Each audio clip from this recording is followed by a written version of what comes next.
cuidado de nós e tem nos trazido até aqui e vai continuar cuidando da gente. Muito obrigado pela nossa família chamada Igreja Verbo da Vida Zona Oeste. Obrigado por esse tempo onde o Senhor tem acrescentado mais e mais em nossas vidas, mais e mais relacionamento contigo, mais e mais amor, mais e mais temor, mais e mais santidade, mais e mais prosperidade, mais e mais saúde. Nós vivemos o mais e mais do Senhor e sabemos que sempre tem mais, sempre tem mais, sempre tem mais. E estamos aqui de coração e mentes abertos para ouvir o que o Senhor tem para nos derramar nessa noite. Obrigado, Senhor, obrigado por esse tempo. Obrigado pela tua bondade, obrigado pela tua misericórdia. Eduardo, por favor, venha cá. Aleluia. Eu vou apresentar o Eduardo e o Eduardo apresenta a família, combinado? Amém. Então, o Eduardo, ele é ministro licenciado junto com a sua esposa Tatiane, do Ministério Verbo da Vida, congrega na Igreja Verbo da Vida Zona Norte, a nossa sede, a nossa mãe, e tem realizado um excelente trabalho. Estão liderando os casais naquela igreja, estão ministrando. Ele já tem sido convidado para algumas igrejas para ministrar uma palavra específica para a família. E quando eu vi que ele foi escalado, eu vibrei mesmo, eu me senti muito honrado em receber essa família, em receber esse homem de Deus para trazer uma palavra específica para nossos corações. Gera expectativa, porque a expectativa que você tem é a expectativa que Deus vai derramar sobre nós. E eu creio que hoje à noite será uma noite de rompimento, de destravamento. Será uma noite onde você verdadeiramente vai perceber coisas que o Espírito quer falar com você, quer comunicar a você em relação à família. Sabemos que estamos nesse domingo especial, que é o domingo da ressurreição. Hoje de manhã trabalhamos sobre esse tema, mas eu deixei o Eduardo bem livre. Na verdade eu falei assim, cara, você não vai deixar de falar sobre família não. Então é o início como um mini seminário de família. Então nós estaremos com ele hoje à noite, estaremos com Ronaldo Lima, também ministro, também um homem de Deus. Na terça-feira eu creio que Deus vai falar conosco diretamente aos nossos corações com esse tema família tão importante. Porque a família hoje é o que é mais atacada pelo inimigo. Mas e daí? Nosso Deus tem mais poder para construir do que o diabo para destruir. Como eu estava conversando com ele, nós estamos vivendo o melhor tempo da igreja na terra. Aleluia. É o tempo da salvação e de uma revelação da palavra como a igreja nunca viu antes. Amém? E vamos tocar nisso. Nós não vamos perder essa onda do Espírito. Amém?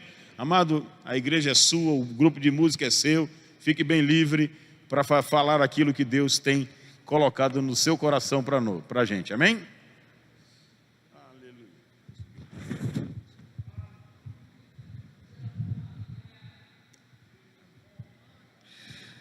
Aleluias, glória a Deus. Pode fechar seus olhos. Senhor, nós te agradecemos. É um privilégio estarmos na sua presença.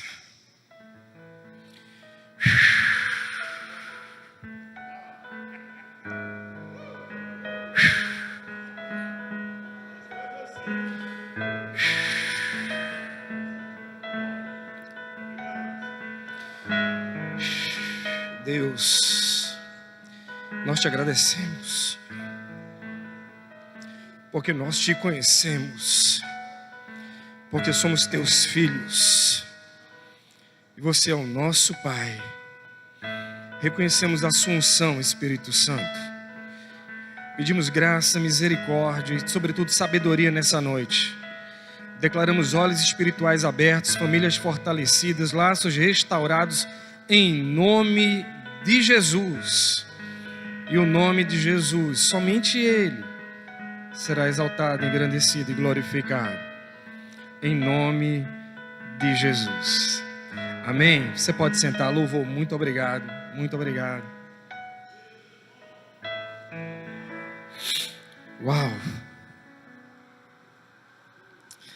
Glória a Deus. Irmãos, que privilégio extraordinário estar com os irmãos nessa noite. O pastor já me apresentou, meu nome é Eduardo.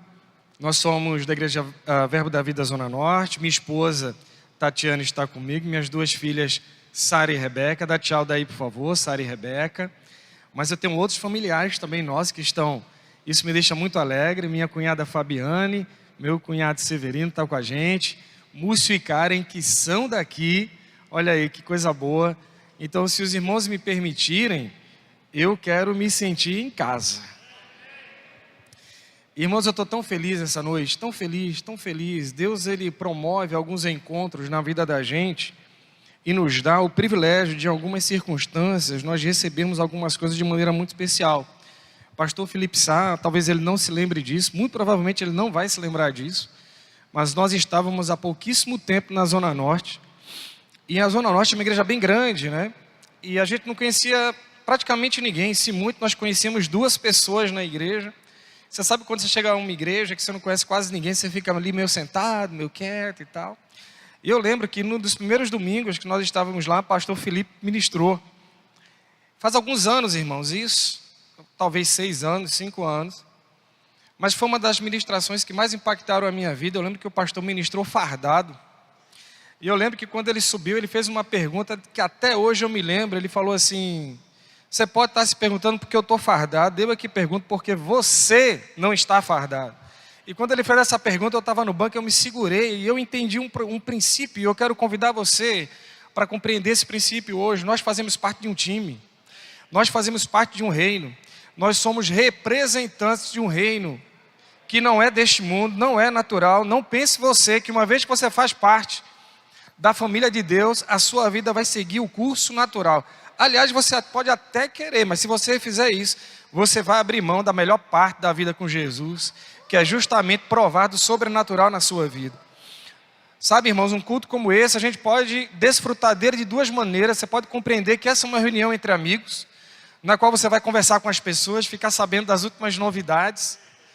Ou você pode compreender que um encontro como esse pode mudar a vida da sua família, a sua vida, a sua maneira de se relacionar com Deus. Você entende o que eu estou falando?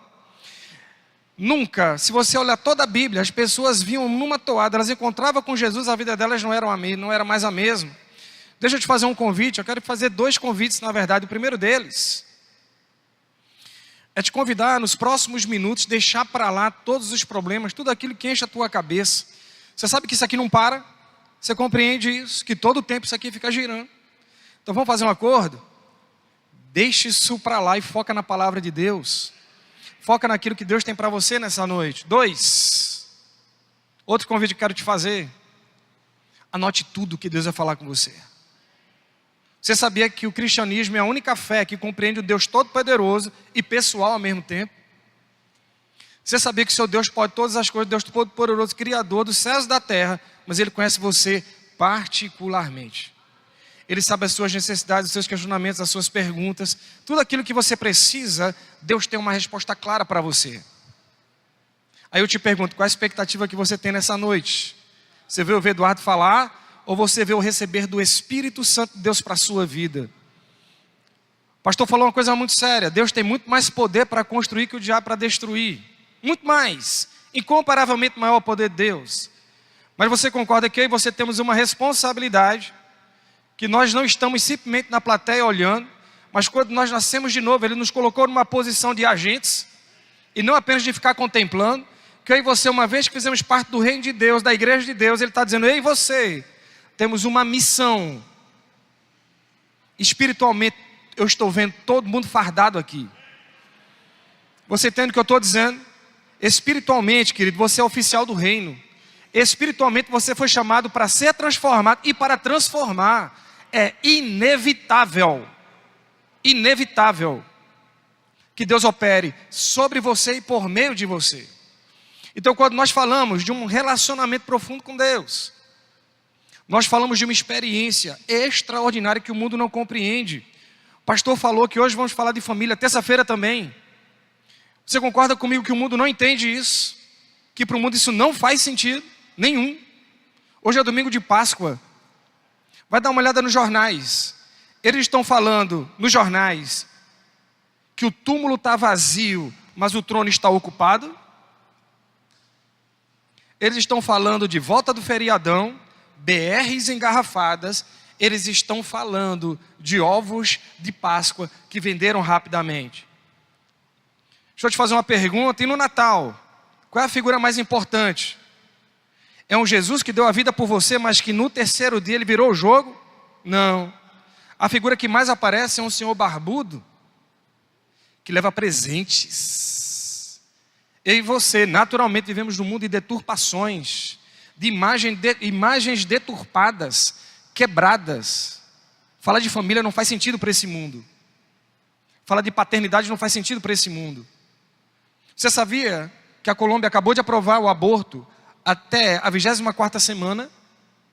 Você sabia que a Suprema Corte dos Estados Unidos liberou o aborto até a 28ª semana, que é o que eles chamam de viabilidade fetal? O que é viabilidade fetal?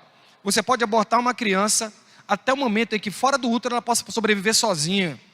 Mas aí deu um problema. Uma criança nasceu aos 5 meses. E pela atual tecnologia conseguiram salvar a criança. E agora vai ter um debate na Suprema Corte agora. Eu acho que vai ter que mudar. Eles estão começando a descobrir que no ventre já é uma vida. Mas se ele for olhar o Salmo 139, a Bíblia diz que Deus te conhecia quando você ainda era uma massa informe. Não faz sentido para o mundo falar sobre família, o mundo que celebra o divórcio. Você sabia? Divorce no fault. Você sabia que hoje existem festas de divórcio? Eu sempre ouvi falar de festa de casamento. Agora tem festa de divórcio. Agência que celebra o divórcio. Vai divorciar? Vamos fazer uma festa bonita? Você sabia que o mundo, existe um movimento nos Estados Unidos com os influencers para que as pessoas parem de ter filho? Sabe o que é que eles alegam? O mundo não tem recurso suficiente para alimentar as bocas que aparecem. Aí aparecem várias pessoas famosas dizendo: gente, não é que a gente é contra a criança, mas parem de ter filhos, parem de ter filhos. Aí quando você conversa com as pessoas no mundo natural, elas dizem: não vale a pena ter filho. Filho é caro e filho dá trabalho. Para que ter filho? Mas a minha Bíblia, a sua Bíblia diz algo diferente.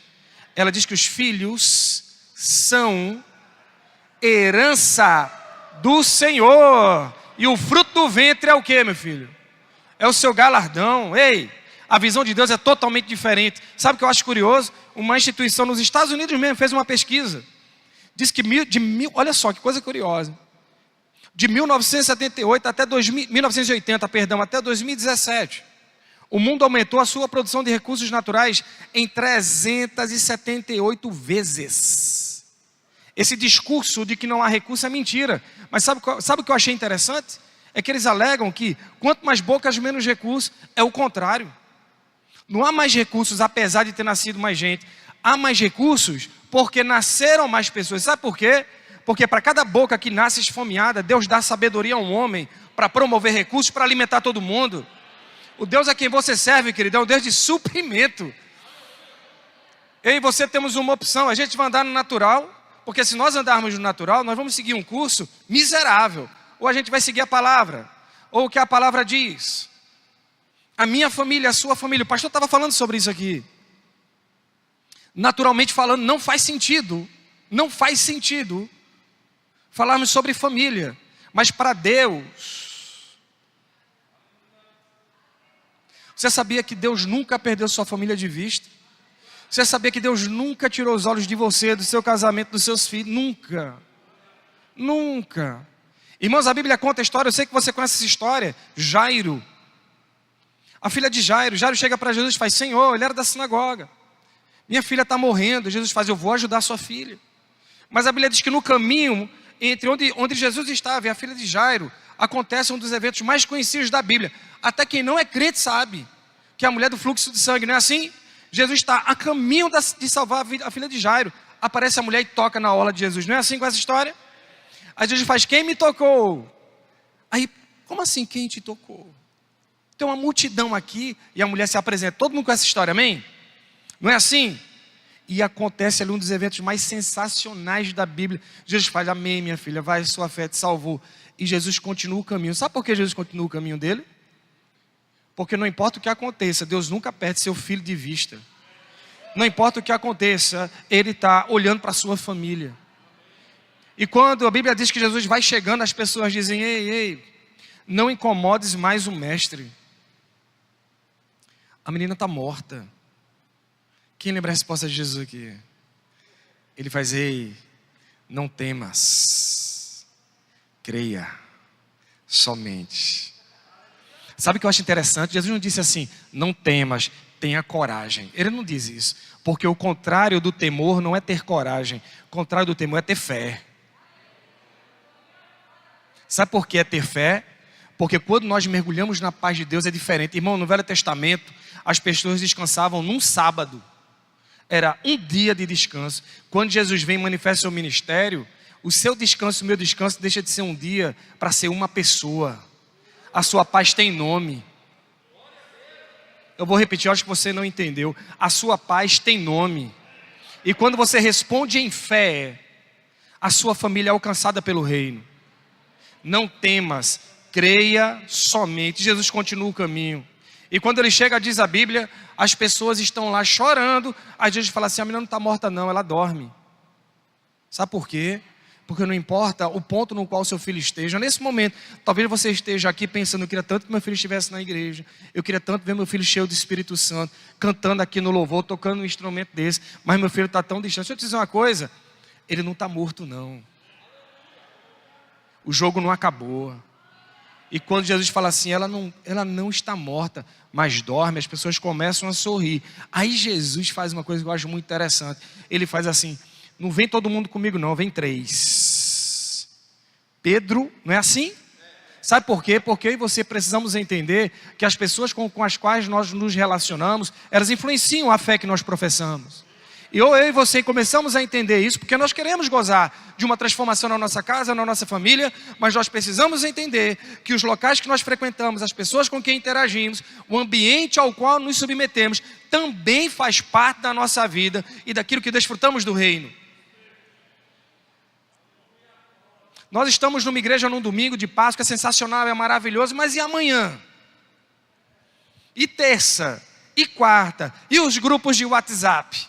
Ou você não entendeu que grupos de WhatsApp são a roda dos escarnecedores moderna? Ou será que você não entendeu que algumas imagens que estão nos grupos de WhatsApp não são para os meus olhos ou seus olhos? E que eu e você precisamos ser radicalmente firmes no nosso posicionamento. Não há mais tempo para brincar de ser crente. Você entende? Que Deus já fez tudo, mas você tem uma resposta que você tem que dar para o reino, dentro da sua casa, dentro da sua família. Eu vou dizer uma coisa a você, irmãos, o avivamento vai começar na tua sala, o avivamento começa no teu quarto, no teu dia a dia. Alguém falou uma coisa e eu concordo, reputação é o que falam a seu respeito, caráter é quem você é quando ninguém está vendo. Nós queremos uma família na presença de Deus que comece aqui, ó. Sabe o que eu acho interessante? Não temas, creia somente. Sabe qual é um dos maiores problemas que nós enfrentamos? Nós estamos acostumados a buscar paz naquilo que está fora. A paz está aqui, meu irmão. A paz está aqui. Rapaz, a Bíblia diz a história de um homem. Olha que coisa curiosa. Jesus chegando, está havendo um debate entre seus discípulos e os escribas. E o que dá a entender o cenário é que os escribas estão dominando os discípulos de Jesus.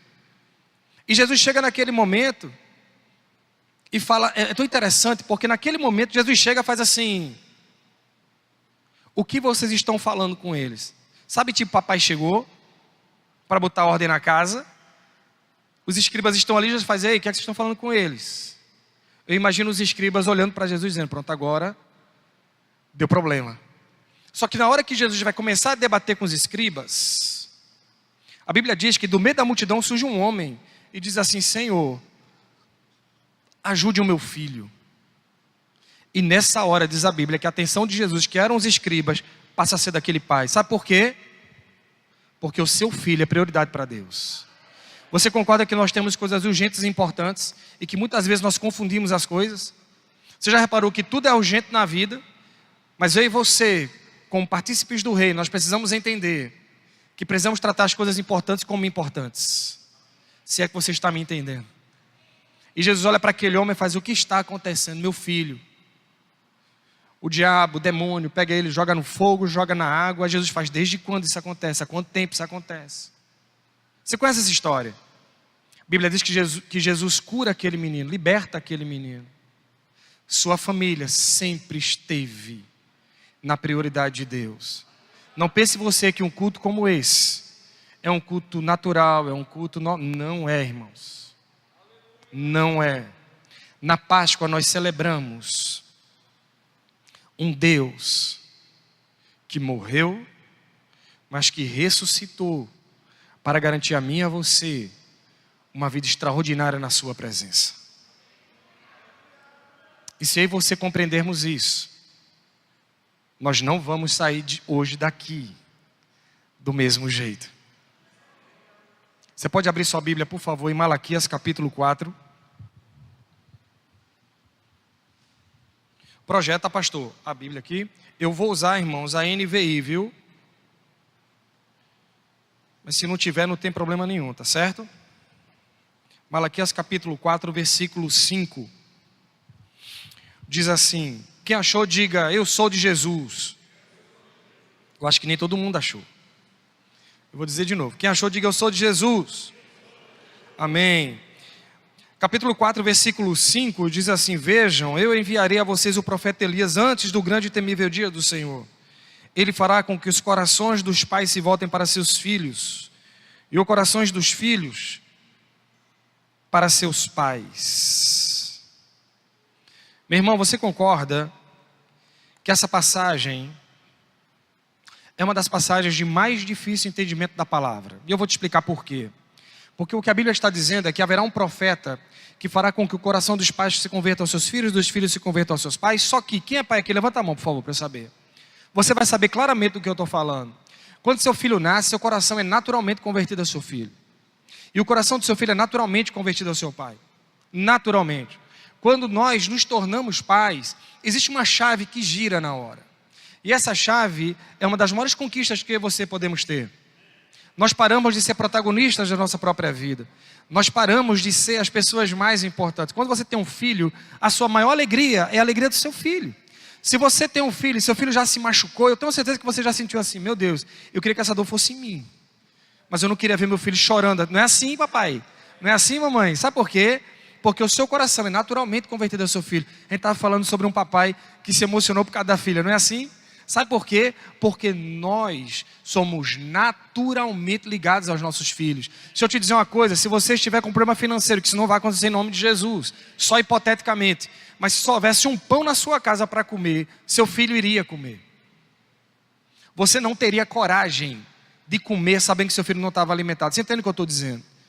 Eu já me peguei emocionado, irmãos, olhando o espelho da minha casa, porque eu vi que a minha filha parecia comigo. Na hora que eu fui me arrumar, eu olhei o espelho e disse: meu Deus, minha filha é minha cara.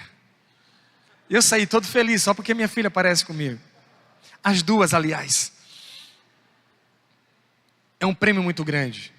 Isso é absolutamente natural. Mas deixa eu te dizer uma coisa: a gente caiu numa armadilha da modernidade. É uma armadilha na qual nós mergulhamos pelo nosso próprio passado. Sabe qual é um dos maiores temores que um pai passa?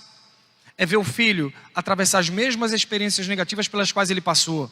Não é assim? O pai não diz assim, que não quer que o filho passe o que ele passou, e o pai vira o mundo para que o filho não tenha a mesma experiência negativa, porque nós pautamos as experiências dos nossos filhos pelas nossas.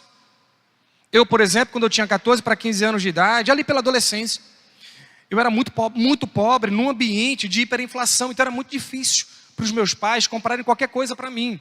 Então eu vivia na expectativa de ter coisas que a gente não tinha. E eu cresci assim.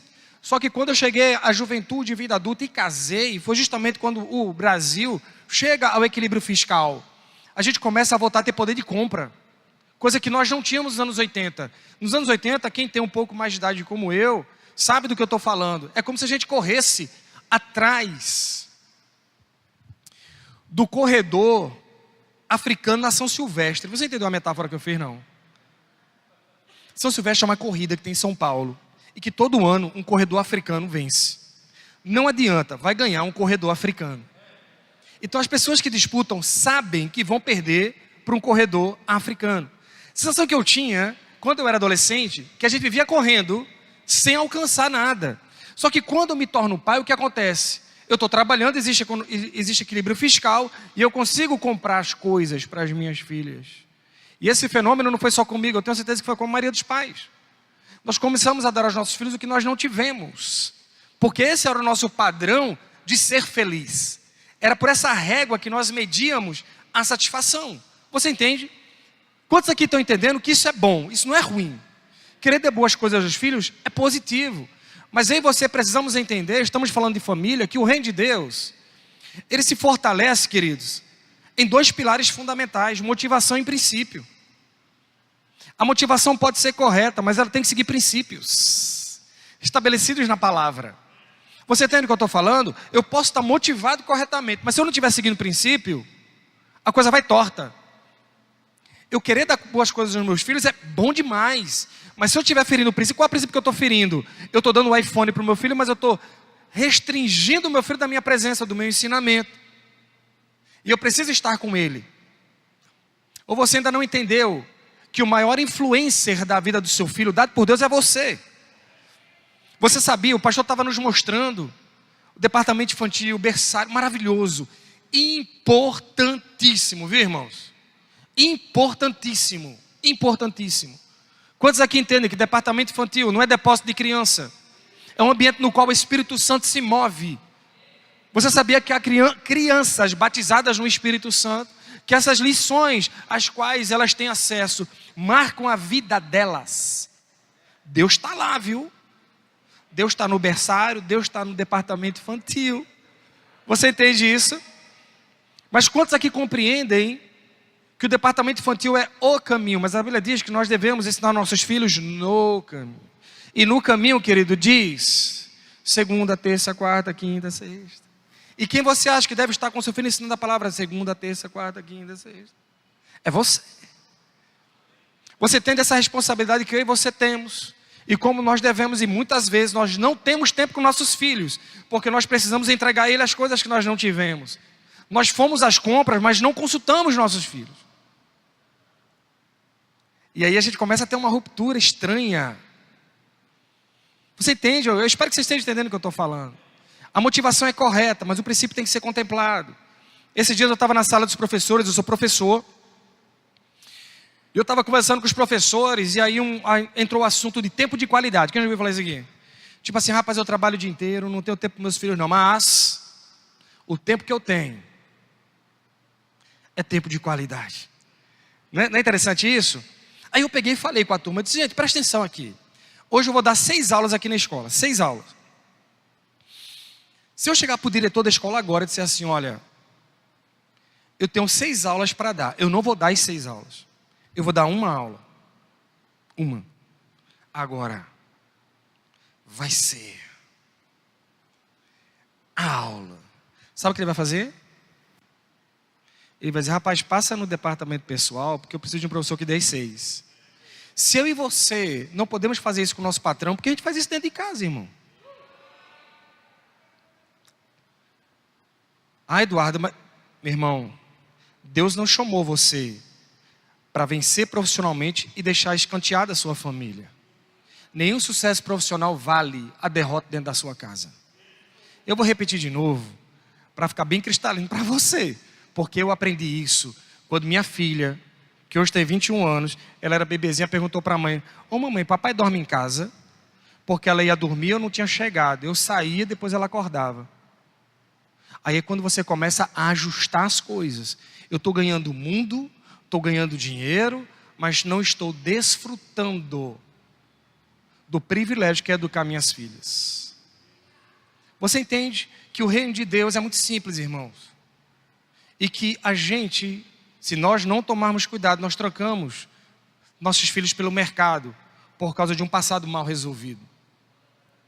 Mas os filhos também trocaram os pais.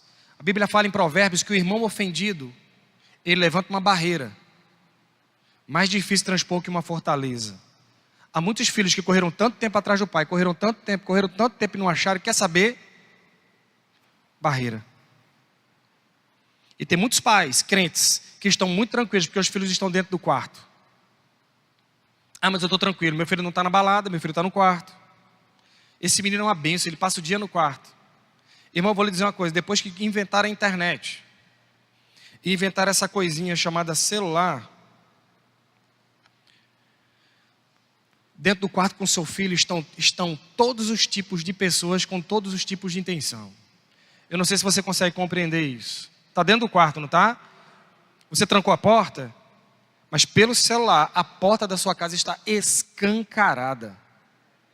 Talvez você não tenha noção, talvez você nunca tenha pensado sobre isso.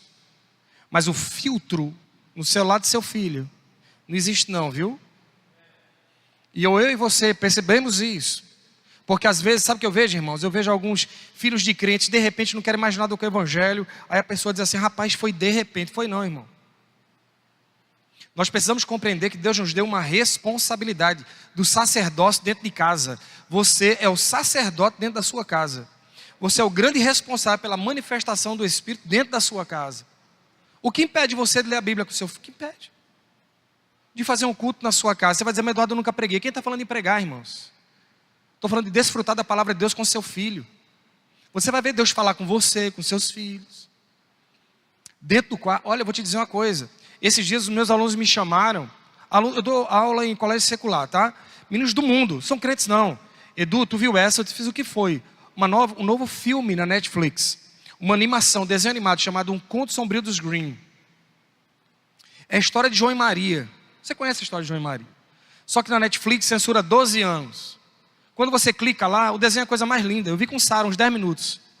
Coloquei lá para ver, meus alunos falaram, quantos alunos falam? E eles estão chocados, eu dou atenção. Começa o desenho, os pais, reis, decapitam as duas crianças. Depois se arrependem, costuram a cabeça delas de volta. Depois as crianças fogem de casa e vão para a casa da bruxa. Na casa da bruxa, a bruxa morre empalada. Aí você acha que terminou? Não. Depois eles fazem um pacto com o diabo. Tudo isso dentro de um desenho que se você passar pela sala é a coisa mais linda do mundo. Vamos mais para trás? Os homens e as mulheres que são jovens há mais tempo como eu, vão lembrar que a Disney lançou um desenho chamado Cinderela. E no desenho da Cinderela tinha um gatinho chamado Lúcifer. Tanto nome para gato. Mimi, Lúcifer, Fifi, não é? Lúcifer. Aí sabe o que a Cinderela falava? Ela fazia assim, Lúcifer, venha para mim, Lúcifer. O cachorro tinha medo do gato, ela fazia assim para o cachorro, fazia assim, não tenha medo de Lúcifer não, ele não é tão ruim não. Dentro da sua casa. Uma vez Sara estava vendo, Sara tinha uns 5 aninhos, estava vendo no computador Chaves. Eu nunca assisti aquele seriado Chaves, mas eu sei que acho que teve uns 30 anos na televisão. E quando eu entrei no quarto, Sara estava no computador, Deus é bom, irmão. Na hora que eu entrei, eu escuto, Satanás. Alguém já escutou isso aqui? Misericórdia. Que foi um teste. Aí fazia assim, Satanás. Eu fiz, minha filha, o que é isso? Eu não sei se era o gato, era um cachorro, não sei que desgraça. Era um gato aquilo? Eu não sei, irmão. Era um pet. Você concorda que essas coisas, elas não são aleatórias? E elas são covardes. Covardes. Por quê? Porque elas são direcionadas a um público que não está emocional e psicologicamente preparado para elas.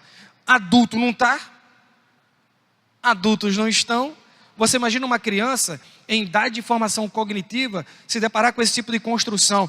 Quem aqui já se deparou com uma situação e disse assim, rapaz, eu nunca pensei que eu fosse viver para ver um negócio desse? É ou não? Você já ficou chocado com alguma coisa? Sabe por que você ficou chocado? Porque a tua experiência anterior te choca com o que vem. Quantos aqui entendem que as nossas crianças, elas vão entrar na idade da razão, inseridas nesse cenário? Que o que te choca, essas crianças estão sendo dessensibilizadas. Eu não sei se você está entendendo o que eu estou falando. O que te choca, a criança de 5 anos vai chegar aos 12 e vai dizer, está no celular do seu filho, da sua filha. E aí você precisamos estar atento a essas coisas. Não é tempo mais de brincadeira. Existe uma desconstrução da masculinidade, é quase um crime ser homem. Homem. Um famoso aí pediu perdão porque era homem. Ele começou a chorar e disse, está chorando por quê? Porque eu sou homem e sou hétero. Que conversa é essa, velho?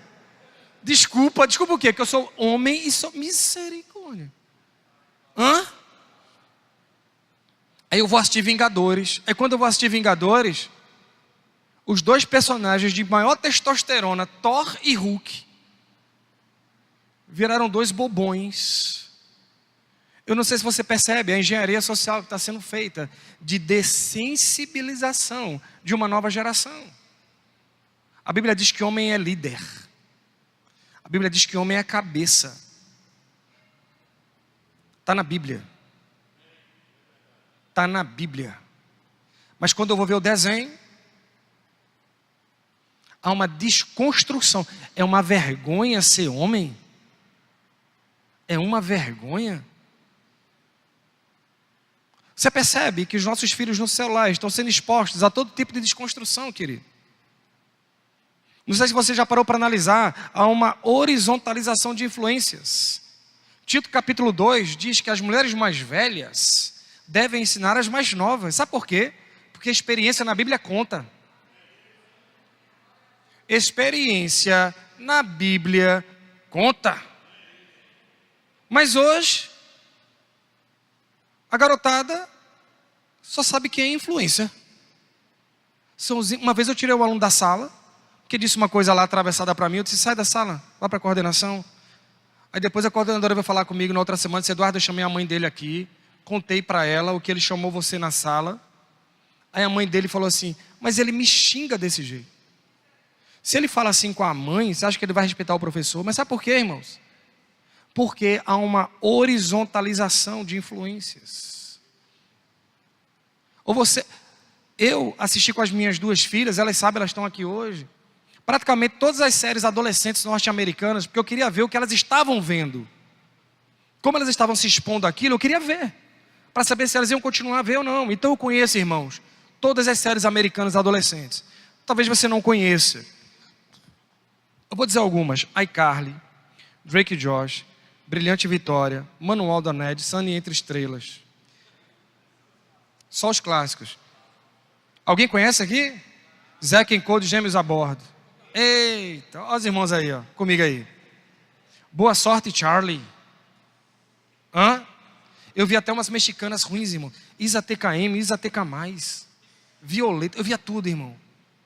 Porque eu queria ver o que elas estavam vendo. Hoje elas são grandes, mas hoje elas sabem da minha estratégia. Eu chegava em casa do trabalho e dizia: vamos pro quarto assistir. Enquanto a gente assistia, eu ficava brincando, rindo e aqui, ó.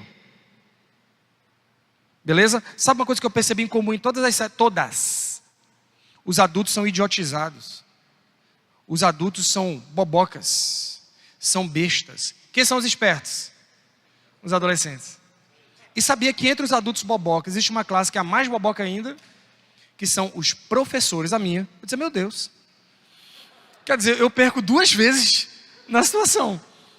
Eu lembro que teve uma série, que foi o Manual do Ned, eu fazia: filha, essa série não pode continuar vendo, porque olha os professores, pelo amor de Deus, eu sou professor, que vergonha. Talvez seja por isso que youtubers famosos, para manter a sua influência sobre criança, pintem o cabelo de vermelho e imitem foca. Porque se a criança perceber que se trata de um homem adulto de mais de 30 anos, ele perde força. Você está entendendo o que eu estou falando? Que a coisa não está para brincadeira? Eduardo, eu vou tirar meu filho do quarto, eu vou ficar atento, beleza, ele vai para a escola.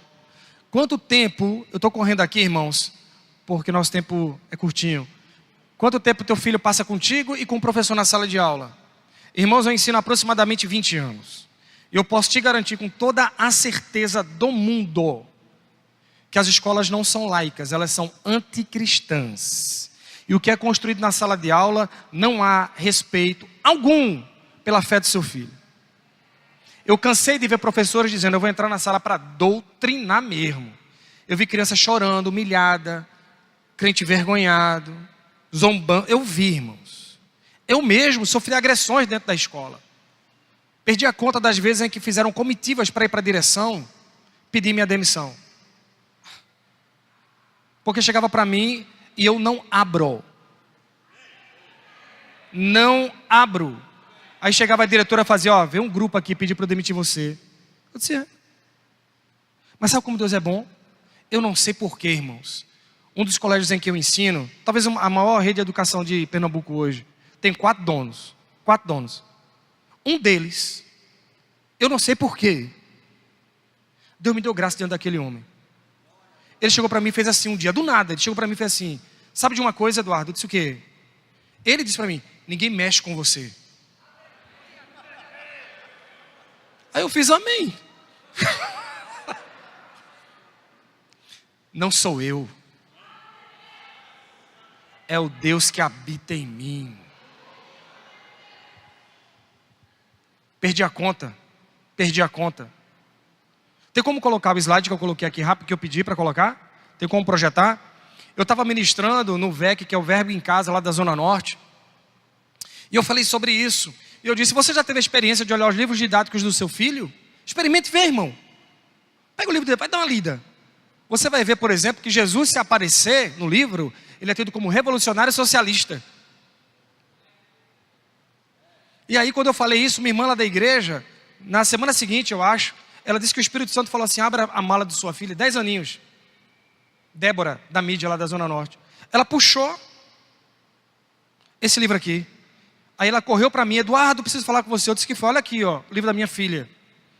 75 conselhos para sobreviver na escola. Sabe o que eu acho curioso? Esse livro aqui, ele é de uma autora, claro, uma adulta, mas ela usa uma máscara de criança, como se fosse um diário de uma criança. Por que ela faz isso? Influência, identificação. E é uma garota escrevendo conselhos para uma criança. Esse livro foi distribuído para as crianças do infantil da escola. Eu não vou ver todos os slides, só vou ver alguns para você entender o teor. Pode passar, por favor. Olha os conselhos. Eu digitei aqui o que está ali para ficar mais fácil, tá? Nunca aceite sugestões de seus pais, nunca, a não ser que eles te ameacem. Livro paradidático da escola. Pode passar. Pode passar mais um, você vai ganhar tempo. Nunca aceite qualquer sugestão de seus pais, nem mesmo quando elas parecem no primeiro momento serem boas ideias. Preste atenção, essas são justamente as piores, porque pegam a gente desprevenida e acabam sendo um desastre. Você tem noção disso na cabeça de uma criança de 10 anos? Escrito por uma criancinha, olha os desenhozinhos do lado e tal, pode passar. As mães sabem mentir muito bem, tem muitos anos de prática. Esse livro tem 75 conselhos, pode tirar, por favor. O que eu quero te dizer é que muitas vezes nós não damos atenção, mas o ambiente escolar é um ambiente de influência poderosíssima sobre seus filhos. Ah, Eduardo, o que é que eu vou fazer? Eu vou tirar do filho da escola? Não, de jeito nenhum. Seja você a maior influência sobre o seu filho. Faça com que a palavra de Deus seja a maior influência sobre o seu filho. Deixa eu te dizer uma coisa, irmão. Se você guardar isso nessa noite, vai ser a coisa... Valeu a noite. A palavra de Deus não tem concorrente. Eu acabei de descrever um cenário desafiador, no qual teu filho estava inserido. Está inserido, porque amanhã ele vai para a escola. Mas eu posso te garantir que se eu e você manifestarmos o reino para o nosso filho, isso aqui não tem nenhuma chance. O cara pode imitar foca, pintar o cabelo de vermelho, mas se você apresentar a palavra de Deus ao seu filho, através da sua própria vida, seu filho terá os pés firmados na rocha. A Bíblia não diz que se as tempestades vierem, a Bíblia diz quando elas vêm. Quando elas vêm. Você entende que desafio seus filhos vão passar por eles? Sabe, eu estava lendo esses dias, eu achei tão interessante. Tão interessante. Eu estava lendo hoje o livro de Daniel. Eu gosto de ler o livro de Daniel. E há personagens ali incríveis. Presta atenção em mim aqui. Daniel, Sadraque, Mesaque e Abednego. 4 indivíduos, homens de Deus incríveis. Amém? Você lembra das experiências pelas quais eles passaram? Daniel, cova dos leões. Sadraque, Mesaque e Abednego, fornalha. Amém? Experiências extraordinárias. Quem aqui não já se empolga? Todo crente se empolga, irmão. Ou não? Os 3 foram jogados na fornalha, aquecida 7 vezes mais. Mas de repente Nabucodonosor vê que tem um 4º homem com uma semelhança de homem, de anjo. Peraí, não é assim? A gente quando lê, nosso coração não vibra. E na cova dos leões? Daniel lançado na cova dos leões. Eu gosto de dizer que Deus não livrou Daniel, Deus livrou os leões. Ai do leão que se metesse com Daniel, não é assim não? Deus teve misericórdia do leão. Mas quantos aqui entendem que tanto a fornalha quanto a cova dos leões não começou ali? Começou em Daniel 1:8, quando Daniel chega para o chefe dos oficiais e diz assim: faz o seguinte, eu e os 3, a gente não vai comer do manjar do rei. Começou aqui. eu te pergunto, do que você e sua família têm se alimentado?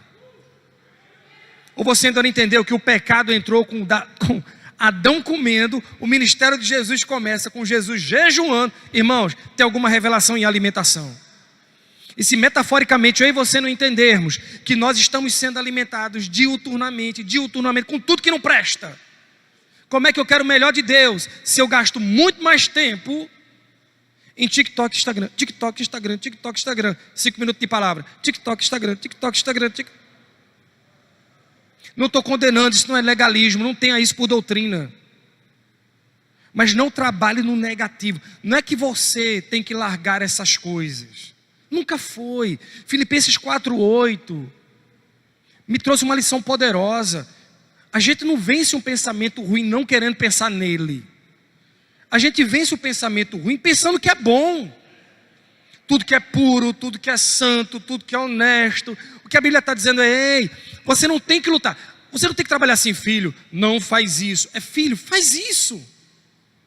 Porque a hora que eu e você mudamos de postura, mudamos de opinião, você vai ver a transformação dentro da sua casa. Você sabe uma das maiores lições que eu aprendi no Evangelho? Você quer ser um pai melhor? Quer ser um pai melhor? Então olhe o primeiro pai. Antes que tudo existisse, existia a relação entre um pai e um filho. É ou não? Mateus capítulo 3, irmãos, eu não estou lendo para a gente ganhar tempo, tá bom? Mas acredite, está na sua Bíblia. Mateus capítulo 3, a Bíblia diz que Jesus foi se batizar, não é assim? Está lembrado disso? É linda essa passagem. E quando Jesus se batiza, a Bíblia diz que Deus fala.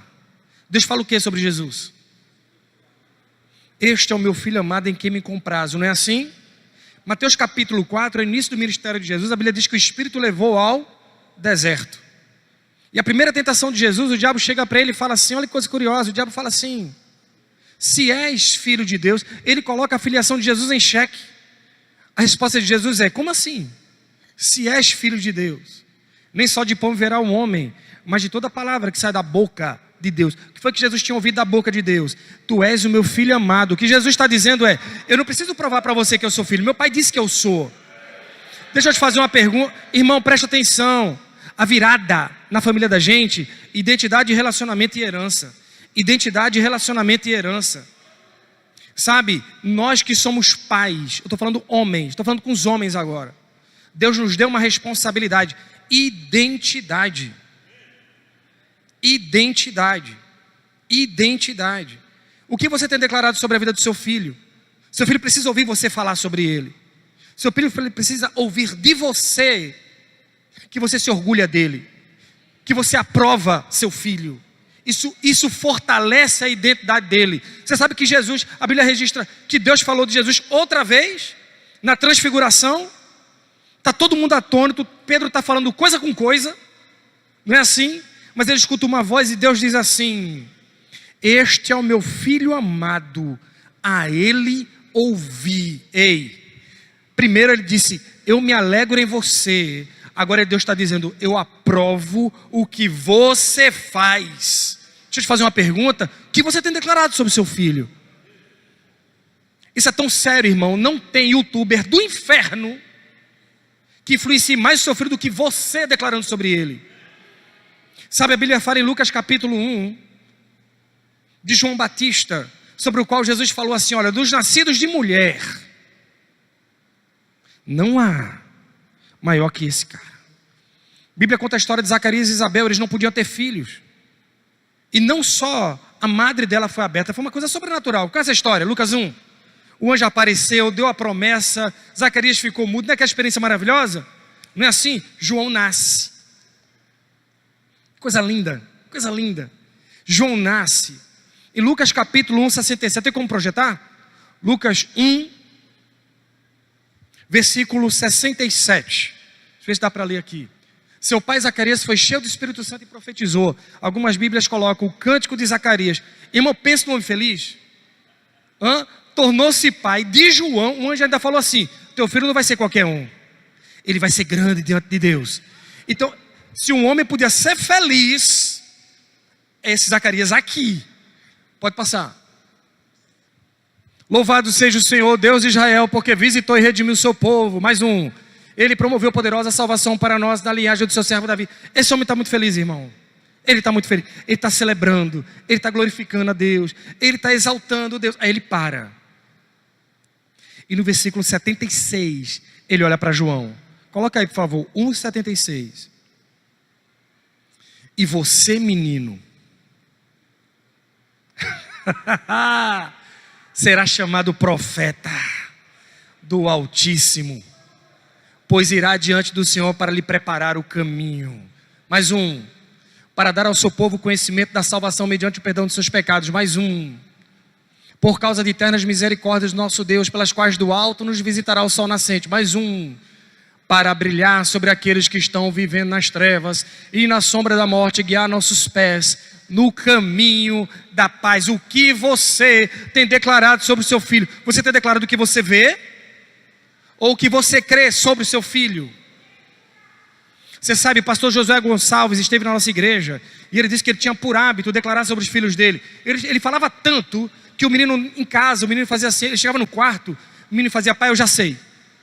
Que ele fazia assim: você nasceu para brilhar, você nasceu para ser feliz, você nasceu para ser cheio do Espírito. Irmão, terminou o culto, eu não tive dúvida. Saí da igreja, estava Tatiane, minha esposa, minhas duas filhas na lanchonete. O que é que crente faz quando aprende um negócio? Coloque em prática, irmão. Na lanchonete mesmo, cheguei na cabeça de Sara: você nasceu para ser feliz, você nasceu para brilhar, você nasceu para ser cheio do Espírito Santo. Aí fui em Rebeca: você nasceu para ser feliz, você nasceu para brilhar, você nasceu para ser usada por Deus. Aí Tati fez, e eu? Aí eu fiz: você nasceu para brilhar, e pus a mão também. Você nasceu para ser feliz, você nasceu para ser cheio do Espírito Santo. Ei, quando eu fiz isso, eu percebi naquela lanchonete uma unção tomou conta daquele ambiente. Eu percebi no meu espírito o Espírito Santo sorrindo e dizendo: é assim, é assim. Identidade, relacionamento e herança. Jesus não tinha um pai fisicamente presente, mas ele tinha um pai presente na vida dele. Sabe, a Bíblia fala que a ressurreição de Lázaro, que é uma das... Eu estou olhando o tempo aqui. A ressurreição de Lázaro é um dos episódios mais comentados da Bíblia, né? Muito conhecido. Você já reparou? Acabou meu tempo? Acabou, não foi? Posso continuar? Amém. A ressurreição de Lázaro, ela traz uma coisa que eu acho preciosíssima demais. Eu acho muito preciosa. Quando Jesus olha e faz assim, preste bem atenção. Na hora que ele vai dizer, ele fala assim: pai, eu te agradeço porque me ouviste. Aí ele para e ele começa a conversar com Deus. E ele diz assim: eu sabia. E ele faz assim: na verdade, eu sei que você sempre me ouve. Eu só falei isso para que eles cresçam. Relacionamento. Alguém aqui viu o caso, aqui na Zona Norte, de uma escola na qual 26 alunos tiveram um surto de ansiedade, tiveram que ser socorridos. Você sabia que aquilo não tem, na literatura da psicologia, não tem um caso semelhante? Já aconteceu de uma pessoa ter um surto de ansiedade, 26 alunos, ao mesmo tempo, no G1 está um vídeo, os meninos estão no chão sendo socorridos. Aí ontem eu estava lendo, ou foi hoje de manhã, o cara disse, um médico, disse, a resposta para aquilo é o tempo de exposição no celular. Irmão, se tempo de exposição no celular sozinho gerasse surto coletivo de ansiedade, eu acho que a gente viveria num eterno surto de ansiedade. Mas se você compreender a complexidade do que se apresenta, você vai começar a entender que sim, o celular tem o seu papel, mas os pais pródigos também. Você entende o que é um pai pródigo? A gente fala muito de filho pródigo, não é? Mas você sabia que o fenômeno mais moderno não é o filho pródigo, é o pai pródigo? E que quando o pai abandona o lar, o filho perde os dois. Porque o pai abandona o lar e a mãe tem que sair para trabalhar e o filho fica sozinho, à mercê de todas essas influências que eu falei. Sabe o que eu acho interessante? Eu vou encerrar com isso. Você pode abrir sua Bíblia, por favor, em Lucas capítulo 15.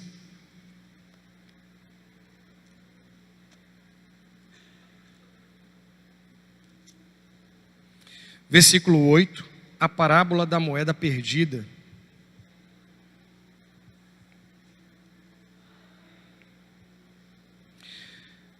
Ou qual é a mulher que, possuindo 10 dracmas e perdendo uma delas, não acende uma candeia, varre a casa e procura atentamente até encontrá-la? E quando a encontra, reúne suas amigas e vizinhas e diz: alegrem-se comigo, pois encontrei minha moeda perdida. Eu lhes digo que da mesma forma a alegria na presença dos anjos de Deus por um pecador que se arrepende. Essa parábola ela é muito usada para nós falarmos de pessoas perdidas no mundo. Mas quantos entendem que muitas vezes nós perdemos nossos filhos dentro de casa? E que é possível você perder algo de valor dentro da própria casa. Mas como eu falei no início, o jogo não acabou. É possível encontrar a dracma perdida. Está tudo na Bíblia. O que essa mulher fez para encontrar a dracma? Vamos ler de novo. Qual é a mulher que, possuindo 10 dracmas e perdendo uma delas... Você já ouviu falar de famílias nas quais havia vários filhos crentes, mas um só se perdeu? É possível isso acontecer? Não acende uma candeia. Primeiro passo é acender a candeia. Traga luz para a sua casa. Traga unção para a sua casa. Traga manifestação do Espírito Santo para a sua casa. Manifeste a palavra dentro da sua casa. A melhor maneira de você fazer isso, melhor maneira, a mais poderosa diante do seu filho, é por meio da sua vida. É o exemplo que você dá. Pregue a palavra todos os dias com a sua vida. Todos os dias. Todos os dias. Eu estava lendo 2 Timóteo, capítulo 1. Paulo diz para Timóteo assim: eu vejo as suas lágrimas. Timóteo estava vivendo talvez o momento mais difícil do ministério dele. É quando Nero enlouquece, começa a perseguir os cristãos estão sendo mortos, queimados em postes, a igreja está sendo perseguida, Timóteo está muito, muito preocupado.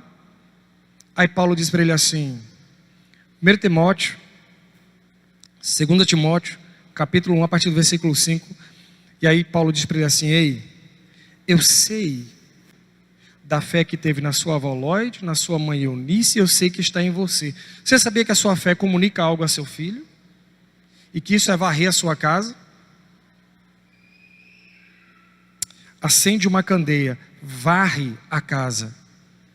Você, veja bem, acender a candeia não mostra onde está o problema, o que você perdeu, mas mostra o que está sujo. Você quer desfrutar de dias melhores dentro da sua casa? Tire aquilo que desagrada a Deus.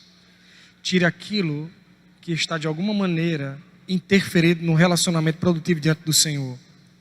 E por último, procure atentamente. Não desista.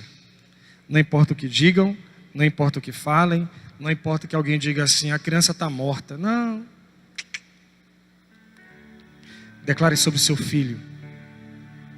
Declare sobre sua casa. Declare sobre o seu casamento. Deus tem algo extraordinário para fazer na sua família. Está vendo todos os desafios que eu tracei hoje aqui? Para Deus? Nada. A palavra de Deus, ela é muito mais poderosa do que qualquer influência negativa a qual seu filho esteja sendo submetido. Não tenha medo de mandar seu filho amanhã para a escola. Não tenha. Seu filho para a faculdade, não tenha medo não. Pelo contrário, declare sobre a vida dele que lá ele vai influenciar e não será influenciado. Habitue-se a desfrutar da palavra de Deus com seu filho. Todos os dias. Leia versículos com seu filho. Coloque louvores na sua casa. E desafie a si mesmo a buscar cada vez mais a presença de Deus. O caminho em direção a Deus é para dentro. É interno. E eu tenho certeza, irmãos, que 2022... será o ano mais extraordinário da sua vida e da sua família. Eu quero orar por você. Você pode fechar seus olhos. Senhor, eu te agradeço por cada família aqui representada, cada pai, cada mãe, cada filho. Obrigado, Espírito Santo, por tudo que o Senhor nos ensinou nessa noite. Obrigado pela sua graça, pela sua sabedoria, por aquilo que o Senhor nos revelou, falou aos nossos corações. Eu te agradeço, Senhor, porque o Senhor apenas não nos diz para fazer, mas o Senhor vai conosco, nos ajudando, nos abençoando e nos enchendo da sua presença. Muito obrigado, Senhor. E eu declaro, Pai, em nome de Jesus, eu declaro sobre todas as famílias dessa igreja a unção que despedaça o jugo. Eu declaro sobre todas as famílias dessa igreja paz, prosperidade, graça abundante, em nome de Jesus. Amém. Pastor, muito obrigado pela oportunidade. Foi uma honra, viu, estar com vocês. E para mim, realmente, como eu falei no início, foi muito especial. Tem sido muito, muito especial para nós acompanharmos o que Deus tem feito na vida de vocês, desde Vitória. E eu vejo que Deus continua a estender graça sobre a vida de vocês. A voz de vocês é uma voz muito relevante no ministério. A voz de vocês é uma voz muito relevante no reino de Deus. E eu creio que vocês ainda não viram tudo aquilo que Deus ainda vai realizar. Prepare-se. Há muito de Deus para a vida de vocês, viu? Há muito de Deus para essa igreja. Vocês vão desfrutar de algo extraordinário, irmãos. Vocês vão desfrutar do sobrenatural de Deus de maneira extraordinária. Vá se preparando e gere expectativas. Deus trabalha com base na expectativa que você gerar. Não aceite nada menos que o extraordinário de Deus para a sua vida, seu trabalho, ministério e família. Você foi chamado para ter uma família na presença de Deus. Você foi chamado para seus filhos viverem na presença de Deus. Ele não está com os braços encolhidos. Não tema. Creia somente. Amém? Deus abençoe, irmão.